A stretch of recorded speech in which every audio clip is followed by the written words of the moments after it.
ሰላም ጤና ይስጥልን በመላው ዓለም የምትገኙ የተወደዳችሁ የሮሃ ቲቪ ተከታታዮች የሚያዝያ 30 2018 ዓ.ም የምሽት ዜናዎችን ይዘንላችሁ ቀርበናል። በአዲስ አበባ አንድ ወጣት በፖሊስ ጣቢያ በር ላይ በአራት ጥይት ተደብድቦ ተገድሏል። ሽሮ ሜዳ ዛሬ በጸጥታ ኃይሎች ተከባው ላለች። ተጨማሪውን ሰሙታላችሁ። ዶክተር ደብረጽዮን ገብረ ሚካኤል ስራ በጀመሩ ማግስት ያገዛዙ ተዋጊ ጀቶች በመቀሌ ሰማይ ላይ ለረጅም ሰዓታት ቅኝት አድርገዋል። በትግራይ የሁለት መንግስታት ፍጥጫ ወደ ወታደራዊ እርምጃ እያመራ ይሆን? በዝርዝር እንመለከተዋለን። የምርጫ አስፈጻሚዎችንና የአገዛዙ ካድሬዎችን በዙ 23 ታጅቦ ሲንቀሳቀስ የነበረው ጦር በሚኒሊክ እዝ ብትንትን ወጥቷል። ከተጨማሪ ግንባር መረጃ ጋር እናሰማችኋለን። ከአልፋሻጋ እስከ ብሉ ናይል ባለው ግንባር ሱዳን ተጨማሪ ጦርና የአየር መከላከያዎችን አሰማርታለች። የብልጽግናን ድሮኖቹን ለመምታት ዝግጁ ነን የሚለው የካርቱም ማስጠንቀቂያና የአዲስ አበባው አገዛዝ ስጋትን እንዳስሰዋለን። ውድ አድማጭ ተመልካቾቻችን አብራችሁን ልትቆዩ ከፈቀዳችሁ እነዚህ መረጃዎች በዝርዝር የምናሰማችሁ ይሆናል። የሮሃ ቲቪ ወቅታዊና ሀቀኛ መረጃዎች እንዲደርሷችሁ ቻናሉን ሰብስክራይብ፣ ላይክ እና ሼር በማድረግ አሁኑኑ ቤተሰብ ይሁኑ።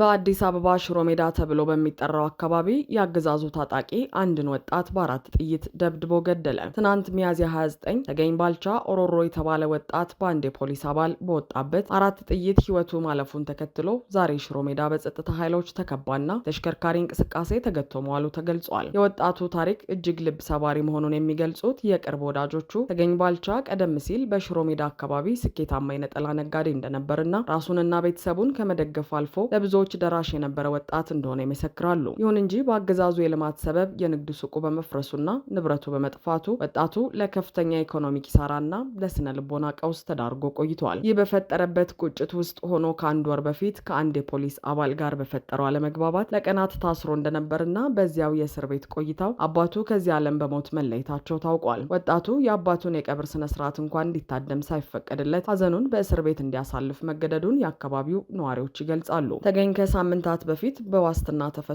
የአባቱን መቃብር በመጎብኘት ሀዘኑን እየተወጣ ባለበት ወቅት ነው ድንገተኛ የግድያ ጥቃት የደረሰበት። ትናንት ሚያዝያ 29 ከጓደኞቹ ጋር በለመደበት ስፍራ ተቀምጦ እያለ በፓትሮል መኪና የመጡ የጸጥታ አካላት ለጥያቄ ትፈለጋለህ በሚል ወደ ሽሮ ሜዳ 02 ጣቢያ ከወሰዱት በኋላ ቀደም ሲል ቂም የያዘው የፖሊስ አባል በጣቢያው በር ላይ ሽጉጡን አውጥቶ 4 ጊዜ በመተኮስ ወጣቱን ህይወቱን እንዲያልፍ ማድረጉ ተነግሯል። የአካባቢው ነዋሪ ፍትህ እንፈልጋለን በሚል ተቃውሞ እያሰማም ይገኛል። በዛሬው ዕለትም በሽሮ ሜዳ አካባቢ መኪና ማለፍ የተከለከለ ሲሆን ሰፈሩ በሙሉ በፖሊስ ተከቧል። የሰው ልጅ ነፍስ ዋጋ እያጣ ነው የሚሉት ቅሬታ አቅራቢዎች አገዛዙ በህግ ስም የሚፈጸሙ መሰል ጥቃቶችን እንዲያስቆምም እየጠየቁ ይገኛሉ።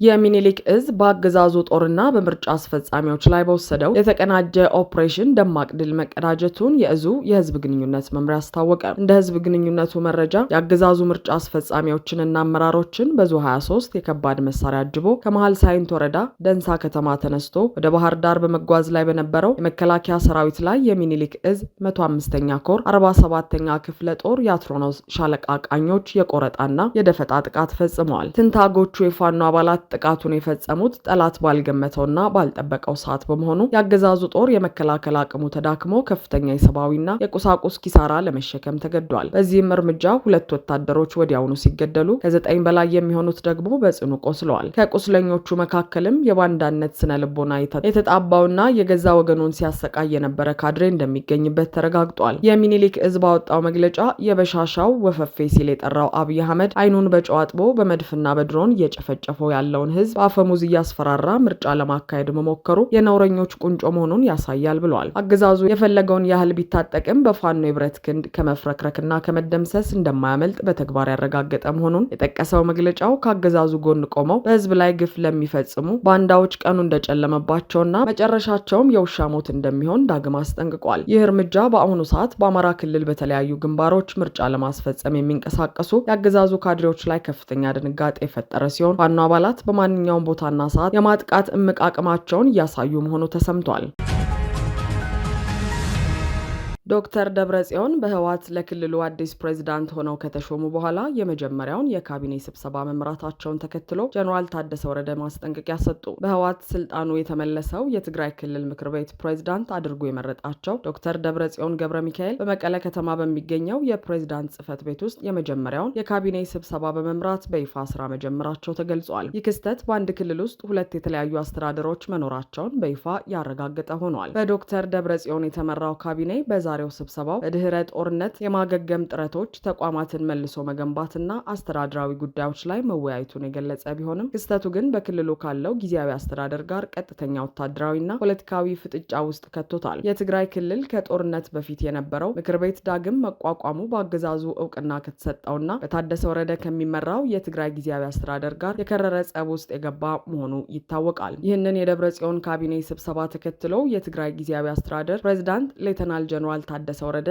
እጅግ ጠንካራ ማስጠንቀቂያ ሰጥተዋል። ጀነራል ታደሰ የደብረጽዮን ካቢኔ ያደረገውን ስብሰባ የአደገኛና የአጥፊ ምዕራፍ መጀመሪያ ሲሉ የገለጹት ሲሆን ስማቸው ያልተጠቀሰ ቡድኖች የአስተዳደሩን ስልጣን በኃይል ለመቆጣጠር እየሞከሩ መሆኑን አንስተው ከሰዋል። ጀነራሉ አክለውም ይህ አካሄድ ክልሉን ወደ አዲስ ግጭትና ምስቅልቅል ሊከተው እንደሚችል አስታውቀዋል። ይህ በትግራይ የተፈጠረው የአንድ ክልል ሁለት መንግስት ውጥረት በፕሪቶሪያው ስምምነት ላይ ትልቅ ጥያቄ ያነሳ ሲሆን በጌታቸው ረዳ፣ በታደሰ ወረደና በደብረጽዮን ገብረ ሚካኤል ቡድኖች መካከል ያለው ፍጥጫ ወደ ወታደራዊ እርምጃ ሊያመራ እንደሚችል ተሰግቷል። ይህ በእንዲህ እንዳለ ዛሬ ሚያዝያ 30 2018 ዓ.ም ረፋድ 5 ሰዓት ከ37 ጀምሮ በመቀለ ከተማ ሰማይ ላይ ለረጅም ሰዓታት የታየው የተዋጊ ጀቶች በረራ ከተማዋ ነዋሪዎች ዘንድ ከፍተኛ ስጋትና ድንጋጤ መፍጠሩ ተገልጿል። ይህ ድንገተኛ ወታደራዊ እንቅስቃሴ የተከሰተው በትግራይ ምክር ቤት ፕሬዝዳንት ተደርገው የተመረጡት ዶክተር ደብረጽዮን ገብረ ሚካኤል በፕሬዝዳንት ጽህፈት ቤት ደጀን አዳራሽ ተገኝተው የመጀመሪያውን የካቢኔ ስብሰባ ባከናወኑበት ጊዜ መሆኑ ጉዳዩን ልዩ ትኩረት እንዲሰጠው አድርጎታል። ተዋጊ ጀቶቹ በከተማዋ ሰማይ ላይ ለረጅም ሰዓታት ዝቅ ብለው ሲበሩና ቅኝት ሲያደርጉ የቆዩ ሲሆን ይህም ከፕሪቶሪያው ስምምነት በኋላ በመቀለ መሰል ድርጊት ሲፈጸም በአንድ ሳምንት ውስጥ ለሁለተኛ ጊዜ መሆኑ ተመልክቷል። የጀቶቹ ድንገተኛ በረራ በከተማዋ ነዋሪዎች ዘንድ ዳግም ጦርነት ሊቀሰቀስ ነው ወይ የሚል ከፍተኛ ስጋት የፈጠረ ሲሆን በክልሉ እየታየ ካለው አዲስ የፖለቲካ ምስቅልቅልና ሁለት መንግስት ከመመስረቱ ጋር ተያይዞ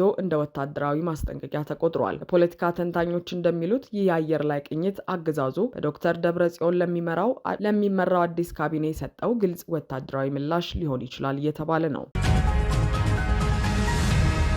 ሱዳን በኢትዮጵያ ድንበር ላይ የአየር መከላከያና ተጨማሪ ጦር ሰራዊት ማሰማራቷ ተገለጸ። የሱዳን ጦር በምዕራብ ኢትዮጵያ ቤንሻንጉል ጉሙዝ ክልል አዋሳኝ በሆነው በብሉ ናይል ግዛት እንዲሁም ከአማራ ክልል ጋር በሚዋሰነውና አገዛዙ ለሱዳን በችሮታ ሰጥቶት በነበረው የአልፋሻጋ የድንበር አካባቢዎች ላይ ተጨማሪ ወታደሮችንና ዘመናዊ የአየር መከላከያ መሳሪያዎችን እያሰማራች መሆኑን ዓለም አቀፍ የዜና ተቋማት ዘግበዋል። እንደ ብሉምበርግና ሱዳን ትሪቢዩን ዘገባ የሱዳን ጦር ኃይሎች ጠቅላይ ኤታማዦር ሹም በቅርቡ በድንበር አካባቢ ያደረጉትን ጉብኝት ተከትሎ ሜጀር ጀነራል ዛፊር ኡመር በአካባቢው አዲስ ወታደራዊ እንቅስቃሴ አለ ሲሉ አረጋግጠዋል። በተለይም በገዳሪፍ ግዛት በሚገኙት በምስራቅ ጋላባት፣ በባሱዳን እንዲሁም በታላቁና በትንሹ አልፋሻጋ አካባቢዎች ከፍተኛ ቁጥር ያለው ጦርና ወታደራዊ ቁሳቁሶች ወደ ስልታዊ ቦታዎች እየተጓጓዙ ይገኛሉ። ይህ የሱዳን ዝግጅት የተጀመረው በካርቱም አውሮፕላን ማረፊያ ላይ ለተሰነዘረው የድሮን ጥቃት ኢትዮጵያና የተባበሩት አረብ ኤምሬቶች እጃቸው አለበት የሚል ክስ ከቀረበ ከጥቂት ቀናት በኋላ መሆኑ ጉዳዩን የከፋ አድርጎታል።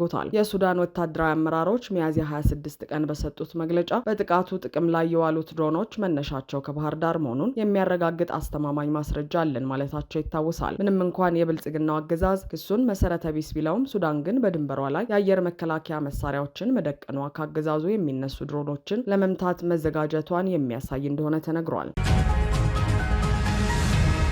አድማጭ ተመልካቾቻችን የሰዓቱ የሮሃ ቲቪ ዜናዎች የተከታተላችኋቸውን ይመስሉ ነበር። አብራችሁን ስለነበራችሁ ከልብ እናመሰግናለን። ሰላም።